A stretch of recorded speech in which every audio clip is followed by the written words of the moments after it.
កម្ពុជាចាប់ខ្លួនមហាសេដ្ឋីដែលអាមេរិករឹបអូសប្រាក់គ្រីបតូ $14,000 លានបញ្ជូនទៅចិន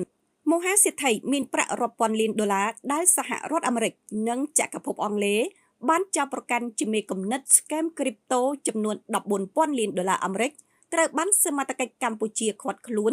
រួមជាមួយនឹងបកពួកចំនួន2នាក់ផ្សេងទៀតហើយត្រូវបានបញ្ជូនទៅកាន់ប្រទេសចិនដើម្បីបន្តនីតិវិធីនៃប្រទេសមហាយៈអាស៊ីមួយនេះបើតាមសេចក្តីប្រកាសព័ត៌មានរបស់ក្រសួងមហាផ្ទៃបានឲ្យដឹងថា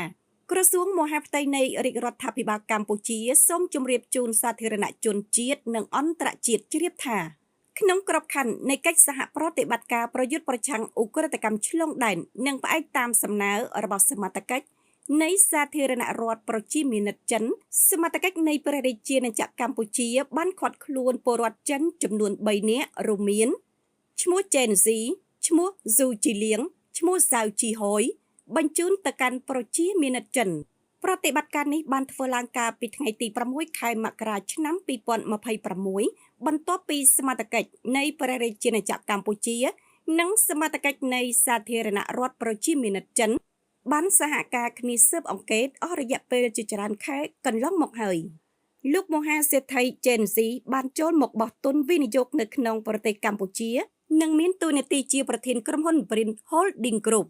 បើតាមបណ្ដាញទូរទស្សន៍របស់អង់គ្លេស BBC បានផ្សាយកាលពីខែតុលាឆ្នាំ2025ថាទើបតែមានអាយុ37ឆ្នាំលោកចេនស៊ីត្រូវបានចាប់ប្រកាន់ថាជាមេខ្លោងនៅពីក្រោយអាណាចក្របោកប្រាស់តាមអ៊ីនធឺណិតដ៏ធំបំផុតនិងជាសហគ្រាសឧក្រិដ្ឋកម្មដែលបង្កើតឡើងឲ្យមានការឈឺចាប់ដល់មនុស្សជាមួយនឹងពុកចង្ការពពែដ៏ស្រទន់របស់គាត់និងលក្ខណៈពិសេសធ្វើឲ្យគាត់មើលទៅនៅក្មេងជាងវ័យគាត់ប្រកាសជាខ្លាចជាអ្នកមានយ៉ាងឆាប់រហ័សក្រសួងយុតិធម៌សហរដ្ឋអាមេរិកកាលពីខែតុលាឆ្នាំ2025បានចាប់ប្រកាន់លោកចេនស៊ីពីបទប្រព្រឹត្តអំពើឆបោកនៅក្នុងប្រទេសកម្ពុជាដែលបានលួចរូបិយប័ណ្ណគ្រីបតូមានប្រាក់រាប់ពាន់លានដុល្លារពីជនរងគ្រោះនៅជុំវិញពិភពលោកទន្ទឹមគ្នានេះដែរក្រសួងរដ្ឋាភិបាលសហរដ្ឋអាមេរិកបានរឹបអូស Bitcoin ប្រហែល$14,000 លានតាមអ្វីដែលសហរដ្ឋអាមេរិកបាននិយាយថា